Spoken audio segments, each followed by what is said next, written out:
par le Saint-Esprit et ont donc été plongés dans l'obscurité, alors que les vierges sages ont mis en pratique les paroles du psalmiste qui disait que sa parole est une lampe à mes pieds et une lumière sur mon sentier. C'est Psaume 119, verset 105, et elles ont trouvé leur chemin dans la nuit.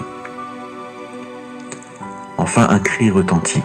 Le cri est particulier également. C'est le verset 6 qui nous dit « Au milieu de la nuit, on cria, voici l'époux, allez à sa rencontre ». Donc le plus important dans ce verset, c'est la personne du verbe. Il est dit « allez » et non pas « allons ». La deuxième personne du pluriel montre que celui qui pousse ce cri n'est pas concerné par le message qu'il vient de transmettre. Ça n'est donc pas un croyant qui annonce à ses frères et sœurs qu'il aurait reçu une révélation. Mais c'est soit le Saint-Esprit, soit un ange. La logique voudrait que ce soit un ange, parce que ce qui vient d'être transmis est un message, et que c'est leur rôle de le faire. Ange signifiant messager. On constate bien que les 7 églises sont également averties de la volonté de Dieu par un ange. Quoi qu'il en soit, l'essentiel reste de savoir que le signal de départ est donné à tout le monde, en même temps, les sages comme les folles. J'ai déjà détaillé le principe de la folie des insensés dans l'enseignement sur le mot insensé. Je ne ferai donc ici que rappeler que le mot qui a été traduit par folle est exactement le même que celui qui est traduit ailleurs par insensé. Or Jésus nous dit que celui qui dit de son frère qu'il est insensé, je cite, mérite d'être condamné au feu de la géhenne. C'est Matthieu 5, verset 22.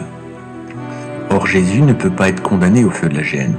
Donc les vierges folles, qui doit se comprendre dans le sens de vierges insensées, doit également être compris non pas comme des croyants moins bouillants que d'autres, qu'on appellerait sages, mais comme des simulateurs qui n'ont jamais réellement connu Dieu. Autrement, ils ne pourraient pas être appelés insensés ou folles dans le cas présent. La préparation et le manque. C'est le verset 7 et 8 quand il nous est dit « Alors toutes ces vierges se réveillèrent et préparèrent leurs lampes. Les folles dirent aux sages « Donnez-nous de votre huile, car nos lampes s'éteignent. » Le Seigneur est venu, les vierges se réveillent et doivent le rejoindre. C'est là que les vierges folles réalisent que la quantité d'huile qu'elles ont ne suffira pas à aller jusqu'à leur Seigneur. Elles seront plongées dans l'obscurité avant d'arriver. C'est en accord avec le livre de l'Apocalypse, bien que les vierges attendent que leur Seigneur vienne, une fois qu'il est là, elles doivent aller vers lui. C'est la représentation de l'enlèvement. On a dans Apocalypse 22, 17, et l'esprit et l'épouse disent « Viens ». Ce qui représente les vierges sages unies avec le Saint-Esprit qui attendent leur Seigneur. Pourtant, alors qu'il arrive, elles doivent tout de même aller vers lui. C'est ça l'enlèvement. Attendre qu'il arrive pour aller vers lui. Et il ne faut pas confondre ce moment avec le jour où le Seigneur foulera de nouveau le sol de cette terre sur le mont des Oliviers. Ce sont deux moments différents. C'est à ce moment que les vierges folles s'inquiètent de leur manque d'huile et veulent celle des vierges sages. Mais personne n'est responsable du choix que font les autres.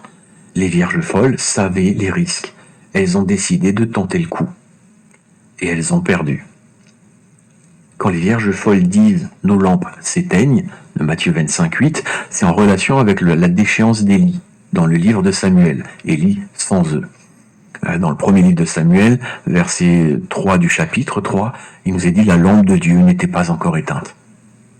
Ce passage qui nous dit que la lampe de Dieu n'était pas encore éteinte sous-entend qu'elle n'allait pas tarder à l'être.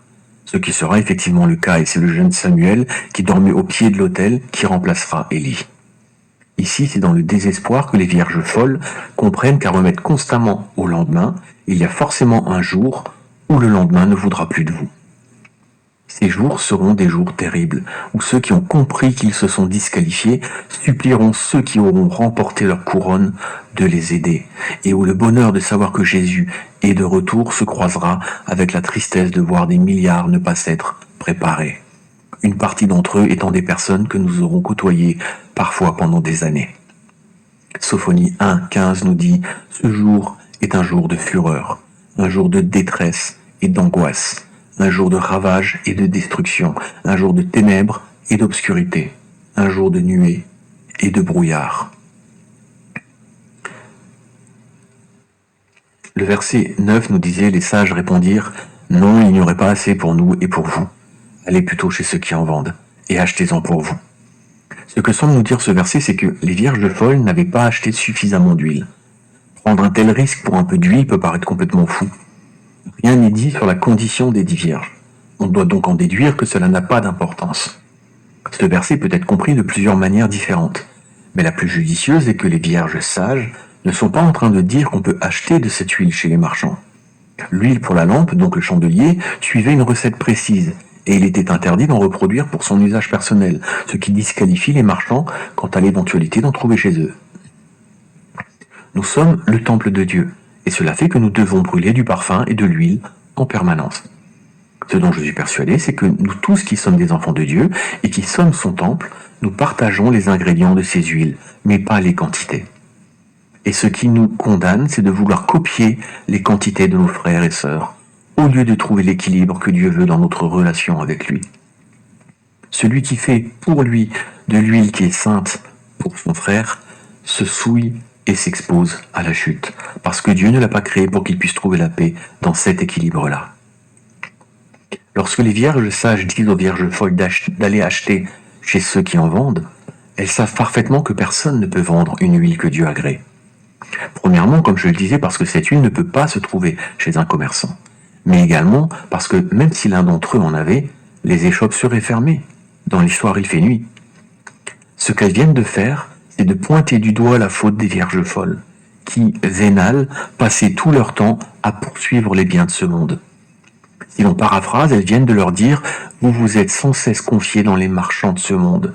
Voyez maintenant s'ils peuvent vous fournir la seule chose qui compte vraiment. » Spirituellement, cela représente ces chrétiens qui naviguent entre tiédeur et froideur.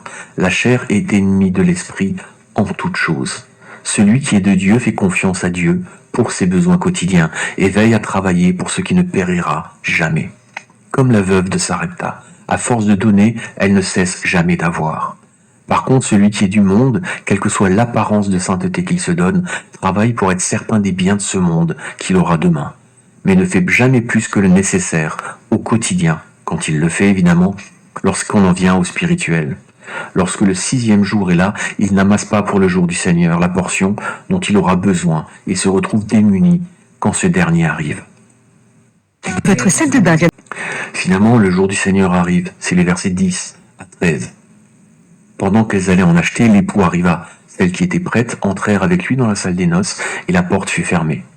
Plus tard, les autres vierges vinrent et dirent « Seigneur, Seigneur, ouvre-nous » Mais il répondit « Je vous dis en vérité, je ne vous connais pas.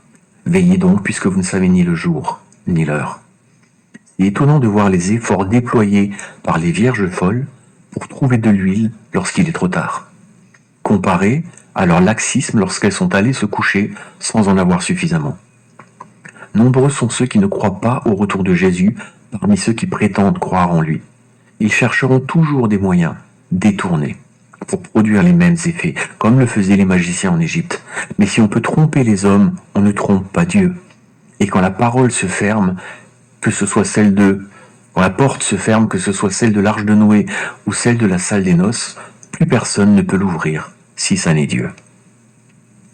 Le moment est aussi important avec Dieu que la chose qu'on doit y faire. Chaque fois que Dieu demande à son enfant de faire quelque chose, c'est toujours à un moment précis que ça doit se faire. La manne se ramassait au 6e jour pour le 7e. Il y avait le temps de Dieu et le temps de la désobéissance. Celui qui en cherchait le 7e jour commettait une faute. Les vierges folles, par leur insistance, ont réussi à faire ouvrir un commerce, à se procurer de l'huile, à simuler la sainteté. Et elles ont cru que leur réussite successive irait jusqu'à prolonger le moment de Dieu et à trouver de l'huile adéquate le jour où il est impossible d'en trouver. Ce passage de Matthieu nous dit plusieurs choses qu'il est important de noter. La première concerne le verset 10. Pendant qu'elles allaient en acheter, l'époux arriva. Elles ne sont pas à l'écoute lorsqu'il arrive. Elles sont affairées. Si un ennemi prend d'assaut votre pays, c'est trop tard pour lancer la construction d'un système de défense. S'il n'était pas prêt, vous êtes conquis. Les vierges folles n'étaient pas prêtes, et il est trop tard. L'époux est arrivé. Il en résulte que celles qui étaient prêtes entrèrent avec lui dans la salle des noces, et la porte fut fermée. Les 2 mots qui suivent sont très importants, parce que l'histoire des vierges ne se termine pas là. Il nous est dit plus tard. Ça sent